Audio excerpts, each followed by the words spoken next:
जय गुरुदेव। प्रत्यक्ष अनुमान आगमाः प्रमाणानि। प्रत्यक्ष प्रमाण और आगम प्रमाण के तीन भेद हैं। आत्मा में जानने, देखने या ज्ञान बोध स्वरूप स्वाभाविक गुण को ज्ञ कहा जाता है। आत्मा की चैतन्य एवं ज्ञ स्वरूप चेतन शक्ति के चित्त के साथ तादात्म्य प्राप्त होने पर ज्ञ बुद्धि का रूप धारण कर ज्ञान हो जाता है। ज्ञान और कुछ नहीं, केवल चित्त पर ज्ञ का प्रतिबिंब मात्र है। ज्ञान सदैव माया से युक्त होता है। माया रहित ज्ञान ज्ञ होता है। ज्ञान से युक्त होने पर चित्त ज्ञानवान, ज्ञाता तथा देखने वाला बन बैठता है। ज्ञाता होकर वह विषयों पदार्थों को देखने तथा उनका ज्ञान प्राप्त करने की ओर प्रवृत्त होता है।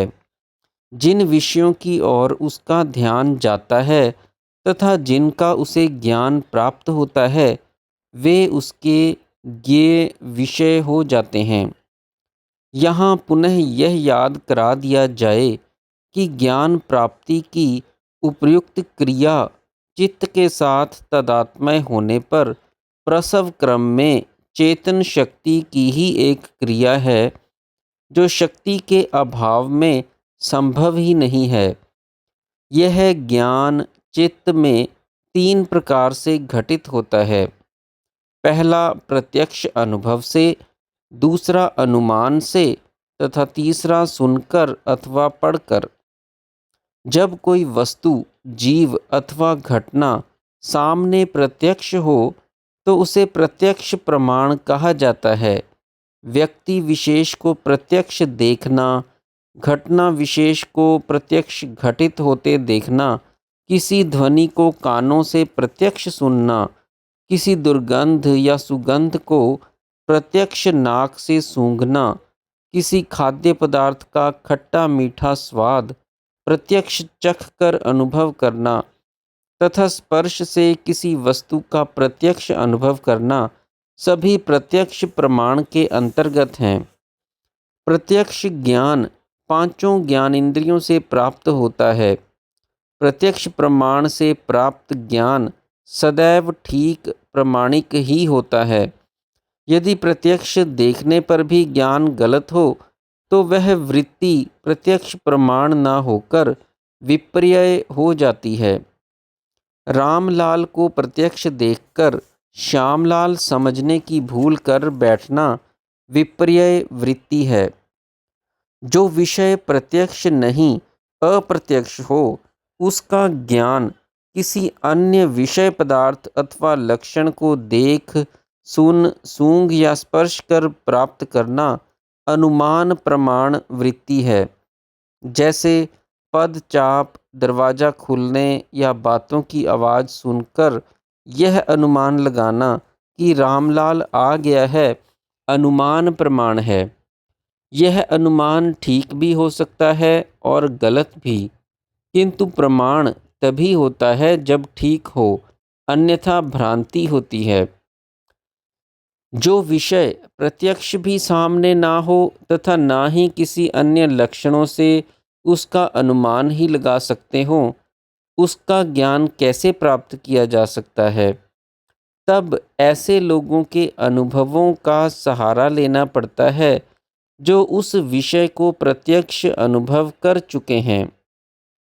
जो ज्ञान पहले से ही चला आ रहा हो, जो लिपिबद्ध हो अथवा दंत कथाओं में प्रचलित हो, या ऐसे संतों, भक्तों या अनुभवी लोगों से श्रवण किया जाए जो उसके ज्ञाता हों, उसे आगम प्रमाण कहा जाता है। यदि ज्ञाता के ज्ञान में कुछ त्रुटि हो, ठीक न हो, तो यह ज्ञान गलत भी हो सकता है, किंतु तब यह आगम प्रमाण के अंतर्गत नहीं आएगा। शास्त्र ज्ञान को आगम प्रमाण की कोटि में ही रखा जाता है, क्योंकि उच्च आध्यात्मिक स्तरों का ज्ञान सामान्य जीवों के लिए अत्यंत कठिन है। उसे जिन योगियों, भक्तों एवं संतों ने कठिन साधना तथा भक्ति से प्राप्त किया है, उसे प्रमाण मानकर सामान्य जन प्राप्त करते हैं। चेतन शक्ति चित्त वृत्ति से प्रभावित होकर अथवा अनायास ही जब किसी ज्ञान इंद्रिय विषय के मार्ग से किसी विषय अथवा पदार्थ पर जाती है, तो सर्वप्रथम उस पदार्थ के तदात्कार हो जाती है, उस विषय का ज्ञान प्राप्त करती है, पुनः उसी ज्ञानेंद्रिय के मार्ग द्वारा वापस लौटकर चित्त पर उस ज्ञान को अंकित कर देती है। यही प्रत्यक्ष प्रमाण है। यह क्रिया चेतन शक्ति की ही क्रिया है। जिस वस्तु का ज्ञान होता है वह प्रमेय, जिस चित्त पर ज्ञान अंकित होता है वह प्रमाता तथा जो ज्ञान प्राप्त होता है वह प्रमाण कहा जाता है। किसी वस्तु के लक्षणों का अन्य वस्तु के लक्षणों से संबंध स्थापित कर अन्य वस्तु के लक्षणों को प्रत्यक्ष अनुभव किया जाता है तो अनुमान प्रमाण होता है। जैसे आप कमरे में बैठे हैं, बाहर धूप देखकर अनुमान लगाते हैं कि सूर्य उदय हो गया, जबकि आपने सूर्य के प्रत्यक्ष दर्शन नहीं किए। यदि यह ज्ञान यथार्थ है तो इसे अनुमान प्रमाण के अंतर्गत गिना जाता है, किंतु इसमें भी चेतना का ज्ञान इंद्रियों के मार्ग से प्रमेय विषय के संबंध में आना आवश्यक है। यह संबंध प्रत्यक्ष न होकर किसी अन्य वस्तु के माध्यम से होता है। आगम प्रमाण का मुख्य माध्यम श्रवण इंद्रिय है। यदि आगम अनुमान का आधार शास्त्र हो तो नेत्र मुख्य हो जाते हैं। विषय प्रत्यक्ष अभिमुख न होकर विषय का ज्ञान सामने आ जाता है तथा विवेक या श्रद्धा के सहारे प्रमेय विषय का ज्ञान प्राप्त किया जाता है। जहाँ कोई भी क्रिया होती है वहाँ शक्ति अवश्य कार्यशील होती है। शक्ति की क्रियाशीलता के बिना कोई क्रिया संभव नहीं। ज्ञ स्वरूप चेतन आत्मा नित्य है, सर्वव्यापक है, सर्वसाक्षी है। वह ना कुछ करता है ना देखता है, केवल साक्षी है। वह कर्ता होकर भी अकर्ता है, अतः वह प्रमा का साक्षी ही है, कोई दृष्टा या कर्ता नहीं, प्रमाता नहीं। उसमें दर्शन की भावना कल्पना मात्र है। आत्मा का साक्षित्व ही यथार्थ है। प्रत्यक्ष प्रमाण की निम्न 5 बातों को ध्यान में रखना चाहिए। पहला, तालाब, नदी अथवा सरोवर का जल जिस प्रकार किसी क्षेत्र विशेष में प्रवेश पाने पर उसी के आकार को धारण कर लेता है, उसी प्रकार चित्त शक्ति भी ज्ञान इंद्रियों के माध्यम से जिस भी विषय के साथ तादात्म्य करती हैं उसी के आकार को धारण कर लेती हैं। चित्त शक्ति के ध्येयाकार होने को ही प्रमाण कहा जाता है। दूसरा, जिस विषय से चित्त शक्ति तादात्म्य करती है उसे प्रमेय कहते हैं। तीसरा, इस क्रिया से चित्त में अंकित ज्ञान को प्रमा कहा जाता है। चौथा, बुद्धि अथवा चित्त पर प्रतिबिंबित होने वाली चेतन शक्ति ही प्रमाता है। पांचवा, चित्त शक्ति से ऊपर जो शुद्ध चैतन्य है वह साक्षी है। अनुमान प्रमाण के बारे में निम्न 3 बातें ध्यान में रखनी चाहिए। पहला, कार्य कारण के संबंध से जो ज्ञान प्राप्त हो उसे प्रमाण कहा जाता है। जैसे पक्षी का चहचहाना सुनकर पक्षी होने का अनुमान लगाना कारण कार्य संबंध है।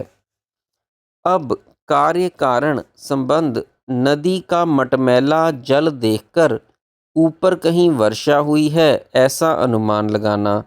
तीसरा, सामान्य प्रमाण, जैसे किसी भवन को बने हुए देखकर उसके किसी न किसी के बनाने वाले का अनुमान लगाना, यह सामान्य बात है।